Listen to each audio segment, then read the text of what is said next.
मेरे प्रिय student, VS academy में आपका स्वागत है। मैं उम्मीद करता हूँ अच्छे होंगे, स्वस्थ होंगे। हमने क्लास 10th का फिजिक्स स्टार्ट किया हुआ है और जिसमें यूनिट 1 है प्रकाश, और उसका भाग का नाम है प्रकाश का परावर्तन, जिसमें पहले वीडियो में हमने प्रकाश के बारे में चर्चा कर चुका है, प्रकाश के आधार पर वस्तुओं के बारे में चर्चा कर चुका है, और प्रकाश के गुण जो होते हैं उसके बारे में चर्चा किया जा चुका है। ठीक है, ये वीडियो जो उसके आगे के टॉपिक हैं, जैसे आप लोगों का अगला टॉपिक है प्रकाशिक माध्यम, इस पर आज हम लोग चर्चा करेंगे। प्रकाशिक माध्यम क्या होता है, और दूसरा टॉपिक इसका प्रकाश की किरण होती है, और तीसरा टॉपिक आप लोगों को बन के आएगा प्रकाश का परिवर्तन। तो पहला जो टॉपिक है हम लोग का, ये है प्रकाशिक माध्यम। प्रकाशिक माध्यम का मतलब क्या होता है? ठीक है, माध्यम का मतलब होता है साधन, यानी कहीं से अगर कहीं किसी व्यक्ति को जाना होता है तो वो अपने साधन का प्रयोग करता है, या तो साइकिल से जाता है, मोटरसाइकिल से जाता है, बस के द्वारा जाएगा, ट्रेन के द्वारा जाएगा। तो एक जगह से दूसरे जगह जाने के लिए जिन माध्यमों का प्रयोग कर रहा है उसी को हम क्या कहते हैं? साधन कहते हैं। या फिर जिन साधनों का प्रयोग कर रहा है उसी को हम क्या कहते हैं? माध्यम कहते हैं। उसी प्रकार से प्रकाश एक जगह से दूसरे जगह जाने के लिए जिन माध्यमों से होकर के जाता है उसी माध्यम को हम क्या कहते हैं? प्रकाशिक माध्यम कहते हैं। प्रकाशिक माध्यम जो होते हैं यह मुख्यतः 3 प्रकार के होते हैं। प्रकाशिक माध्यम जो होते हैं वो कितने प्रकार के होते हैं? 3 प्रकार के। पहला होता है आप लोगों का पारदर्शक माध्यम, दूसरा होता है पारभासक माध्यम, तीसरा होता है अपारदर्शक माध्यम। ठीक है, पारदर्शक माध्यम क्या चीज होता है? जिन माध्यमों से होकर के प्रकाश अधिकांश रूप से उस पार चला जाता है उसी माध्यम को हम क्या कहते हैं? पारदर्शक माध्यम कहते हैं। ठीक है, जैसे आप लोगों का हवा है, हमारे और आपके बीच में जो स्पेस बच रहा है इसमें कोई ना कोई माध्यम समाहित है, और उस माध्यम का नाम क्या है? हवा। ठीक है, हवा पारदर्शी है जिसकी वजह से हम आपको देख रहे हैं और आप हमें देख रहे हैं। ठीक ना, तो यहां से अधिकांश भाग जो होता है प्रकाश क्या होता है? आपके यहां तक जा रहा है और आपका प्रकाश जो है हमारे तरफ आ रहा है। इस प्रकार से यह हमारा क्या हो जाता है? पारदर्शी माध्यम होता है, और इस माध्यम से अधिकांश प्रकाश क्या होता है? गुजर करके उस पार चला जाता है। इसे हम क्या कहते हैं? पारदर्शक माध्यम कहते हैं। ठीक है, दूसरा होता है पारभासक। पारभासक माध्यम का मतलब यह होता है कि जिस माध्यम से प्रकाश क्या होता है?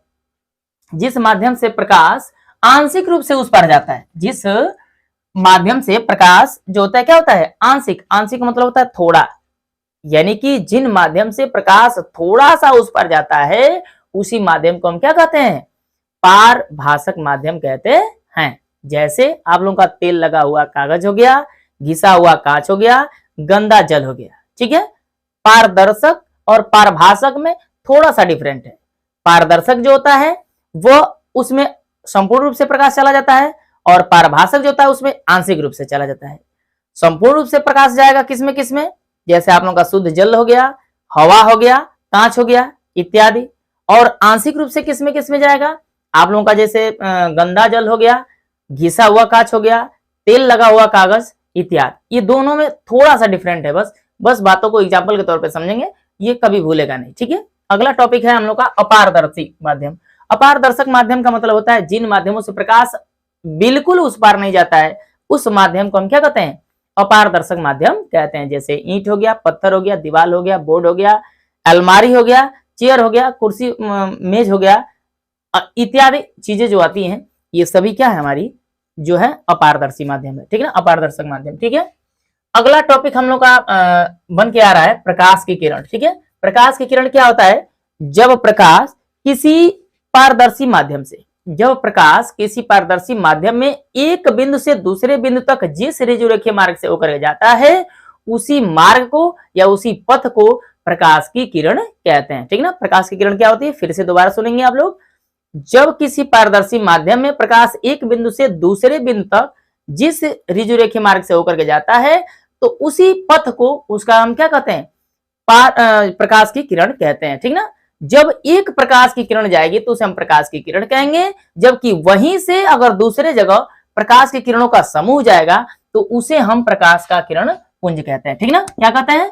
प्रकाश का किरण पुंज। ठीक ना, प्रकाश किरण पुंज जो होता है मुख्यतः कितने प्रकार का होता है? तो ये होता है 3 प्रकार का, ठीक ना। प्रकाश किरण पुंज जो होता है वो कितने प्रकार का होता है? 3 प्रकार का। पहला होता है अभिसारी प्रकाश पुंज, दूसरा होता है अपसारी प्रकाश पुंज, तीसरा होता है समांतर प्रकाश पुंज, ठीक ना। बारी बारी से इस पर हम चर्चा कर लेते हैं। आप लोग इसको वीडियो को पुश करके नोट कर लीजिएगा, फेयर है, ये नोट दिया जा रहा है, साथ साथ में आप लोग को क्लियर भी करता जा रहा हूं कि इसका मतलब क्या चीज होता है, ठीक ना। तो अच्छे से इसको आप लोग को नोट करना है। देखिए ध्यान से, अभिसारी प्रकाश पुंज क्या होता है? अभिसारी, अपसारी और समांतर। समांतर को बिल्कुल समझना ही नहीं है, समझिए कि अभिसारी और अपसारी में आप लोगों का ज्यादा कंफ्यूजन हो, तो इस चीज को थोड़ा सा ध्यान में रखना है। अभी जब आए तो समझिए कि पास में आ रहा है, अभी जब आए तो समझिए पास में, अप जो आ रहा है समझिए दूर जा रहा है, ठीक ना। पास और दूर का कंडीशन याद रखेंगे तो अभी भूलेगा नहीं ये चीज, ठीक ना। जब प्रकाश किसी एक बिंदु पर मिलता है या मिलता हुआ प्रतीत होता है, जब प्रकाश किसी एक बिंदु पर मिलता है या मिलता हुआ प्रतीत होता है, उस प्रक्रिया को हम क्या होता है कहते हैं? अभिसारी प्रकाश पुंज कहते हैं, ठीक ना। जैसे आप लोग उत्तल लेंस का नाम सुने होंगे। उत्तल लेंस जो होता है प्रकाश की किरणों को एक जगह इकट्ठा करके उसकी शक्ति को बढ़ा देता है, जिसके वजह से हमारी त्वचा भी जलने शुरू हो जाती है। पेज पर रखेंगे तो पेज भी क्या होता है? जलना शुरू कर देता है, ठीक ना।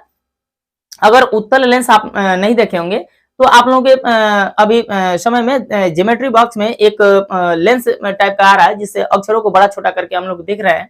उस यंत्र की सहायता से भी ये कंडीशन लाया जा सकता है, बट उतना एक्यूरेंसी इसका नहीं निकलेगा जितना आप लोगों का उत्तल लेंस होता है, क्योंकि कांच का जो पावर होता है वो ज्यादा होता है और ये जो ज्योमेट्री बॉक्स में अभी जो बड़ा छोटा करके देखने के लिए मिल रहा है ये प्लास्टिक का बना होता है, तो इसमें पावर जो होगी उसकी कम होगी, ठीक ना। यानी कि वो भी कार्य करेगा लेकिन उतना कार्य नहीं करेगा जितना आप लोगों का कांच जो उत्तल लेंस बन के आएगा, ठीक ना।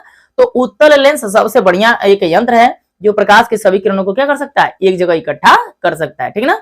तो ऐसे किरणों को हम क्या कहेंगे? अभिसारी प्रकाश पुंज कहेंगे। क्लियर हो गया? अभिसारी प्रकाश पुंज का यहाँ पर फिगर है, आप लोग इसको नोट कर लेंगे अच्छे तरीके से, ठीक ना। अगला टॉपिक है आप लोगों का अपसारी प्रकाश पुंज। अपसारी का मतलब मैं बताया हूं दूर जाना।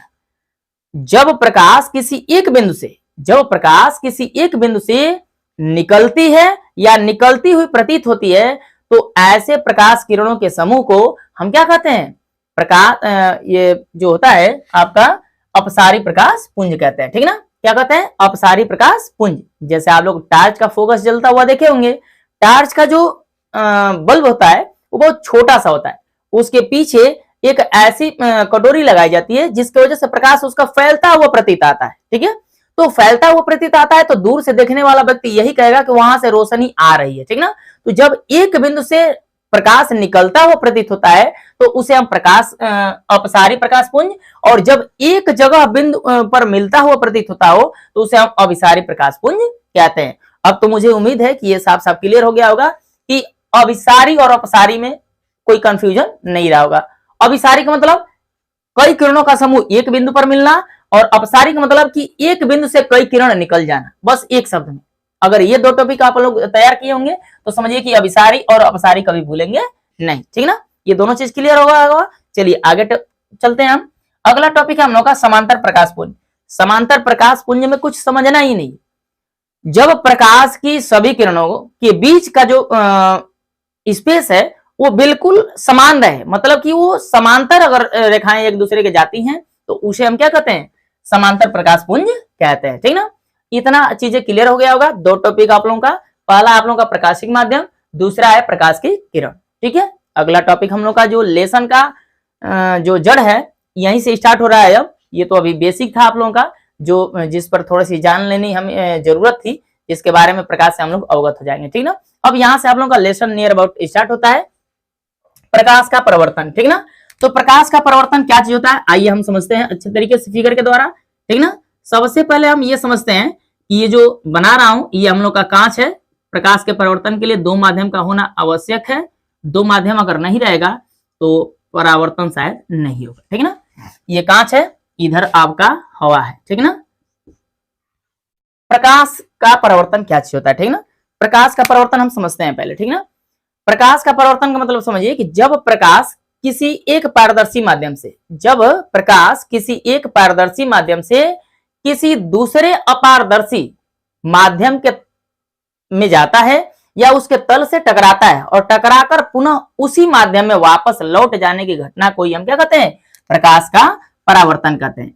या कह सकते हैं कि जब प्रकाश किसी एक पारदर्शी माध्यम से चल करके किसी दूसरे अपारदर्शी माध्यम के तल से टकराता है और टकराकर उसी माध्यम में वापस लौट जाने की घटना को ही हम क्या कहते हैं, प्रकाश का परावर्तन कहते हैं। क्या कहते हैं, प्रकाश का परावर्तन कहते हैं, ठीक ना। जब प्रकाश किसी एक माध्यम से चल करके किसी दूसरे माध्यम के तल से टकराता है और टकराकर पुनः उसी माध्यम में वापस लौट जाने की घटना को हम क्या कहते हैं, प्रकाश का परावर्तन कहते हैं, ठीक है ना। इस पर एक अभिलंब खींच लिया जाता है जहां पर आप लोगों का ये बिंदु होता है, ठीक है ना। ये जो होता है आप लोगों का आपतित किरण होता है, आपतित किरण। ये जो होता है परावर्तित किरण, परावर्तित किरण।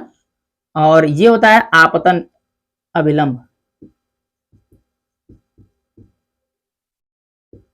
अभिलंब। और ये होता है आपतन बिंदु, आपतन बिंदु। समझेंगे इस टॉपिक को ध्यान से। सबसे पहले समझते हैं कि प्रकाश का परावर्तन क्या चीज होता है। फिर से एक बार, जब किसी एक माध्यम से चल करके प्रकाश किसी दूसरे माध्यम के तल से टकराता है और टकराकर पुनः उसी माध्यम में चले जाने की घटना को हम क्या कहते हैं, प्रकाश का परावर्तन कहते हैं, ठीक है ना। प्रकाश का परावर्तन कहते हैं, reflection of light.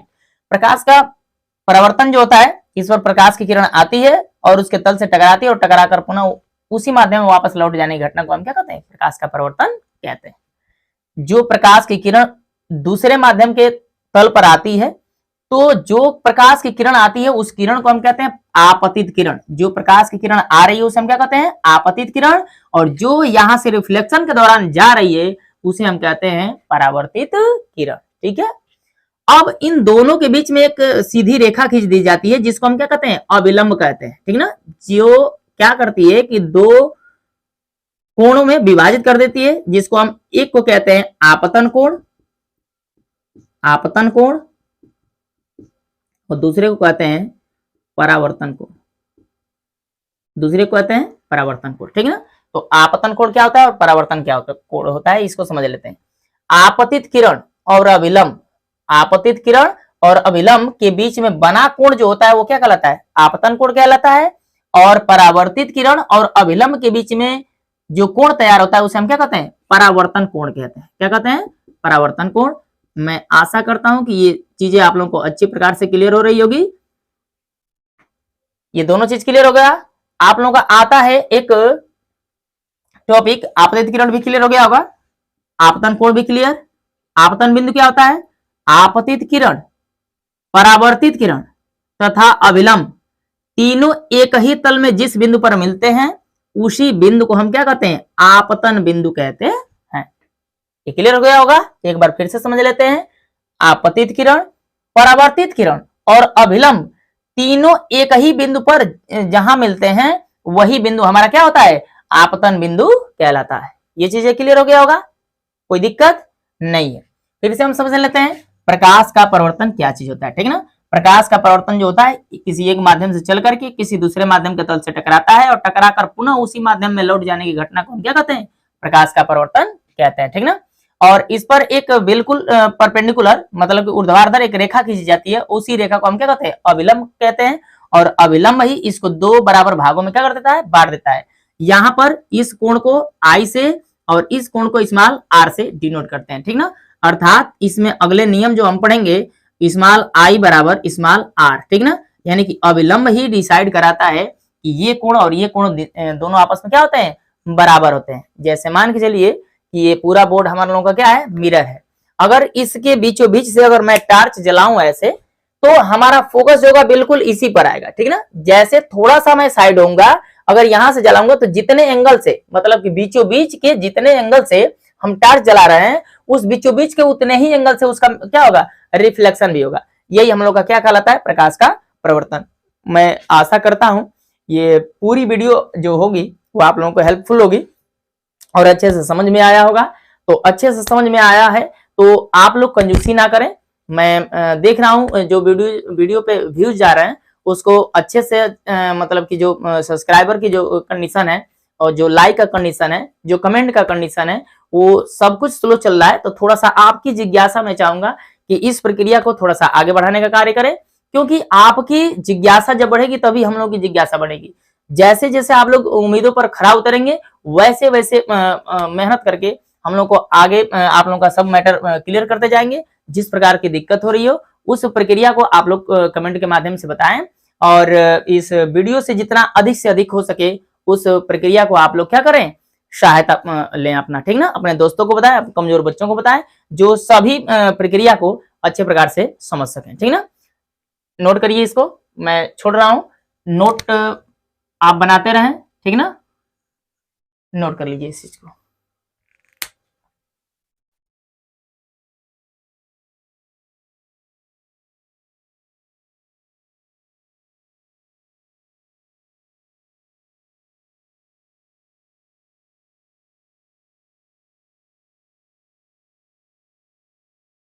I hope, मैं आशा करता हूँ कि इस वीडियो को आप लोगों ने नोट कर लिया होगा।